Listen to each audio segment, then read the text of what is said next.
2026-27ನೇ ಸಾಲಿನ ಬಜೆಟ್ ಅನ್ನ ಮುಖ್ಯಮಂತ್ರಿ ಸಿದ್ದರಾಮಯ್ಯನವರು ಮಂಡಿಸಿದ್ದಾರೆ. ದಾಖಲೆಯ 17ನೇ ಬಜೆಟ್ ಅನ್ನ ಮುಖ್ಯಮಂತ್ರಿಗಳಿವತ್ತು ಮಂಡಿಸಿದ್ದು. ಈ ಮೂಲಕ ದಾಖಲೆಯನ್ನ ಮುಖ್ಯಮಂತ್ರಿಗಳು ನಿರ್ಮಾಣ ಮಾಡಿದ್ದಾರೆ.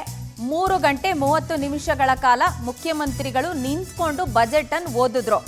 ಆಲ್ರೆಡಿ ಅವ್ರ ಹೆಸರಲ್ಲಿ ಬಹಳ ಸುದೀರ್ಘ ಕಾಲ ಕರ್ನಾಟಕದ ಮುಖ್ಯಮಂತ್ರಿಗಳಾಗಿ ಆಳ್ವಿಕೆ ನಡೆಸಿದಂತ ದಾಖಲೆ ಇದೆ. ದೇವರಾಜ್ ಅರಸು ಅವರ ದಾಖಲೆಯನ್ನ ಸರಿಗಟ್ಟಿದ್ರು. ಈಗ ಸುದೀರ್ಘವಾದ ಬಜೆಟ್ ಅನ್ನ ಓದುವ ಮುಖಾಂತರ 17ನೇ ಬಜೆಟ್ ಅನ್ನ ಮಂಡಿಸುವ ಮುಖಾಂತರ ಮತ್ತೊಂದು ದಾಖಲೆಯನ್ನ ಬರೆದಿದ್ದಾರೆ. ಅಂಡ್ ಈ ಬಾರಿಯ ಬಜೆಟಿನ ಗಾತ್ರ ಬರೋಬ್ಬರಿ 4.48 ಲಕ್ಷ ಕೋಟಿ. ಲಾಸ್ಟ್ ಇಯರ್ಗೆ ಕಂಪೇರ್ ಮಾಡಿದ್ರೆ, ಲಾಸ್ಟ್ ಬಜೆಟ್ ಕಂಪೇರ್ ಮಾಡಿದ್ರೆ 40,000 ಕೋಟಿ ಹೆಚ್ಚಳ ಮಾಡಿದೆ ಸರ್ಕಾರ ಈ ಬಾರಿ. ಅಂಡ್ ಕೃಷಿ, ಶಿಕ್ಷಣ, ಆರೋಗ್ಯ ಸೇರಿದಂತೆ ಬೇರೆ ಬೇರೆ ಕ್ಷೇತ್ರಗಳಿಗೆ, ವಿವಿಧ ಸೆಕ್ಟರ್ಗಳಿಗೆ ಅನುದಾನವನ್ನ ಈ ಬಜೆಟ್ ಕೊಟ್ಟಿದೆ.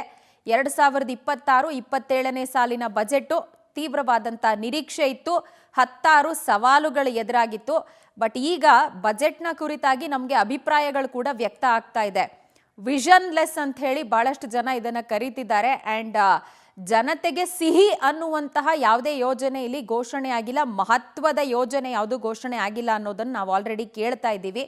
ಅಂಡ್ ಇದರ ಜೊತೆಗೇನೆ ನೋಡಿ, ಮುಖ್ಯಮಂತ್ರಿಗಳು 17ನೇ ಬಾರಿ ಏನು ಬಜೆಟ್ ಮಂಡನೆ ಮಾಡಿದಾರಲ್ಲ, ಒಂದು ರೆಕಾರ್ಡ್ ನಿರ್ಮಿಸಿದ್ದು ಹೌದು. ಬಟ್ 17th ಟೈಮ್ ಬಜೆಟ್ ಮಂಡನೆ ಮಾಡ್ತಿದ್ದಾರೆ ಅನ್ನೋದಾದ್ರೆ ಸಾಕಷ್ಟು ನಿರೀಕ್ಷೆಗಳು ಸಹಜವಾಗಿಯೇ ಇರುತ್ತೆ.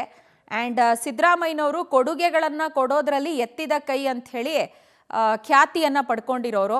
ಅವ್ರನ್ನ ಅನ್ನರಾಮಯ್ಯ ಅಂತ ಕರೆಯಲಾಗತ್ತೆ. ಹಿಂದೆ ಸಾಲ ಮನ್ನಾ ಮಾಡಿದ್ರು. ಇಂತಹ ಖ್ಯಾತಿ ಪಡ್ಕೊಂಡಂಥ ಯೋಜನೆಗಳನ್ನು ತಂದಂಥ ಕ್ರೆಡಿಟ್ಟು ಮುಖ್ಯಮಂತ್ರಿಗಳಿಗೆ ಸಲ್ಲುತ್ತೆ.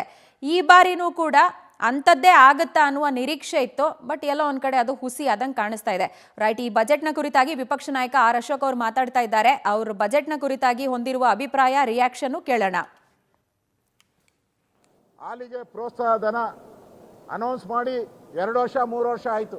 7 ರೂಪಾಯಿ ಕೊಡ್ತೀರಿ ಅಂತ ಅದರ ಸುದ್ದಿನೇ ಇಲ್ಲ. ಇಲ್ಲಿ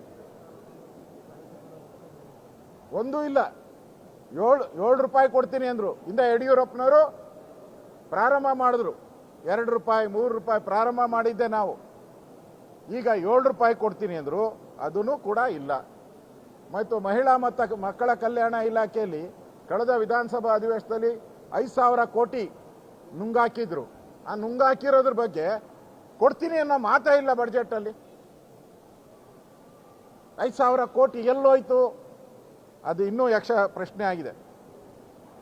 ಒಟ್ಟಲ್ಲಿ ಸಿದ್ದರಾಮಯ್ಯನವರು ಮುಸ್ಲಿಮರಿಗೆ ಮಾತ್ರ ಯಥೇಚ್ಛ ಭರಪೂರ ಭರವಸೆಗಳನ್ನು ಕೊಟ್ಟು ಪರಿಶಿಷ್ಟ ಜಾತಿ ವರ್ಗದವ್ರನ್ನ ತುಷ್ಟೀಕರಣ ಮಾಡಿದ್ದಾರೆ.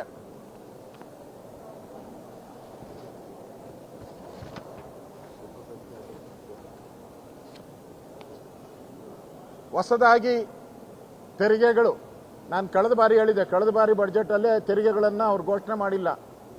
ಮುಂದೆ ಮಾರಿ ಹಬ್ಬ ಕಾದಿದೆ ಅಂತ ಹೇಳ್ತಾ ಇದ್ರಿ. ಈ ಸರಿನೂ ಹೇಳ್ತಾ ಇದ್ದೀನಿ, ಈ ತೆರಿಗೆಗಳನ್ನು ಇನ್ಮೇಲೆ ಶುರು ಮಾಡ್ತಾರೆ.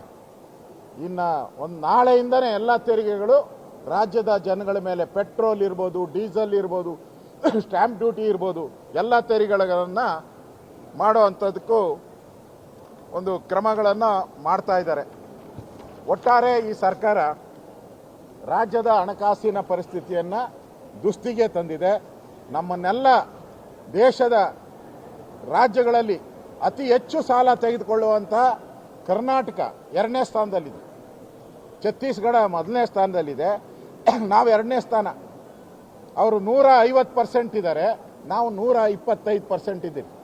ಬೇರೆ ರಾಜ್ಯಗಳೆಲ್ಲ ಕಡಿಮೆ ಇದ್ದಾರೆ, 50, 30 ಆ ಥರ ಇದ್ದಾರೆ. ನಮ್ಮ ಪಕ್ಕದ ತಮಿಳುನಾಡು ಕೂಡ 57 ಇದೆ, ನಾವು 125%. ಅಂದರೆ ದೇಶದ ಸಾಲ ಏನಿದೆ ತಗೊಂಡಿದ್ದಾರೆ ಹೋದ ವರ್ಷ, ಅದರಲ್ಲಿ 19% ಕರ್ನಾಟಕನೇ ತಗೊಂಡಿದೆ ಸಾಲ. ದೇಶದ 100 ರೂಪಾಯಿ ಸಾಲ ತಗೊಂಡಿದ್ರೆ ಎಲ್ಲ ರಾಜ್ಯಗಳು, ನಮ್ಮ ರಾಜ್ಯ ಒಂದೇ 19% ಸಾಲ ತೆಗೆದುಕೊಂಡಿದೆ ನಮ್ಮದು. ಅದರಿಂದ ಇಲ್ಲಿ ಆದಾಯ ಕಡಿಮೆ.